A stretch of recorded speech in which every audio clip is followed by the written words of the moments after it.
Bonjour à vous tous qui nous rejoignez pour la méditation quotidienne de la parole de Dieu, soit à travers la radio Nous-Îles de l'océan Indien ou à travers les réseaux sociaux. C'est toujours avec beaucoup de plaisir que nous nous retrouvons pour laisser l'Esprit Saint nous parler et nous dire ce que le Seigneur a comme message pour nous en ce jour. Alors avant d'écouter cette parole, invoquons l'Esprit Saint et demandons-lui de nous guider dans la méditation de la parole de Dieu et d'ouvrir nos cœurs afin que cette parole puisse prendre racine et porter du fruit. Viens Esprit Saint, Esprit d'intelligence, Esprit de sagesse, Esprit de connaissance, viens nous ouvrir aux merveilles de la parole de Dieu. Permets que cette parole puisse trouver une demeure dans nos cœurs, afin que nos cœurs puissent davantage être ouverts à l'accueil des uns et des autres, être attentifs à ceux et celles qui sont dans le besoin, être généreux, être à l'écoute. Tout cela, nous te le demandons par Jésus le Christ notre Seigneur, lui qui vit et règne avec le Père et le Saint-Esprit, maintenant et pour les siècles des siècles. Amen. Évangile de Jésus-Christ selon saint Matthieu, chapitre 19, versets 23 à 30. En ce temps-là, Jésus disait à ses disciples, « Amen, je vous le dis, un riche entrera difficilement dans le royaume des cieux. Je vous le répète, il est plus facile à un chameau de passer par un trou d'aiguille qu'à un riche d'entrer dans le royaume des cieux. » Entendant ces paroles, les disciples furent profondément déconcertés et ils disaient, « Qui donc peut être sauvé ?»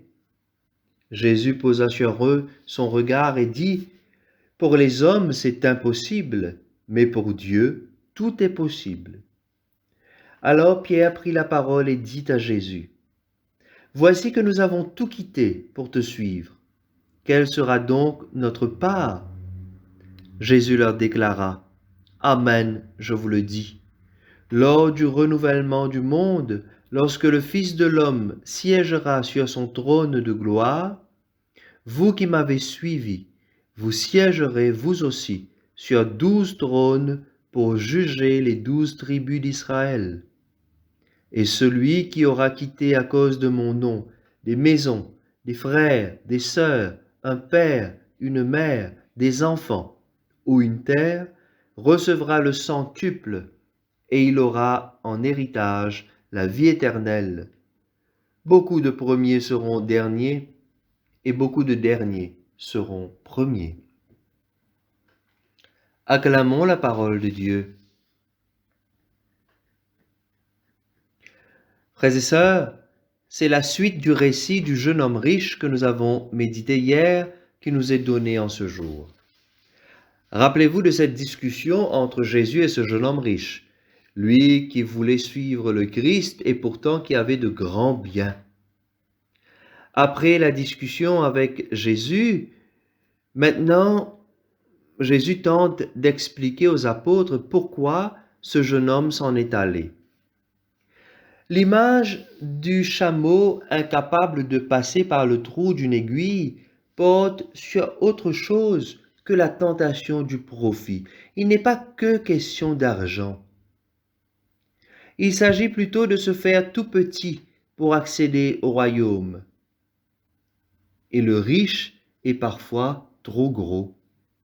Il faut bien comprendre, frères et sœurs, que ce n'est pas tant la question de sa richesse qui pose problème, mais par-dessus tout, c'est la question de la relation qu'il entretient avec ce qu'il possède.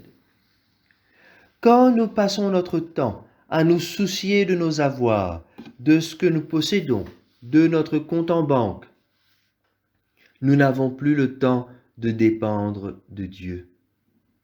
Tandis que le pauvre, lui, il n'a rien. Il n'a rien. Il n'a pas de sécurité matérielle. Et donc, il est en quelque sorte obligé de dépendre sur la miséricorde de Dieu, sur la divine providence.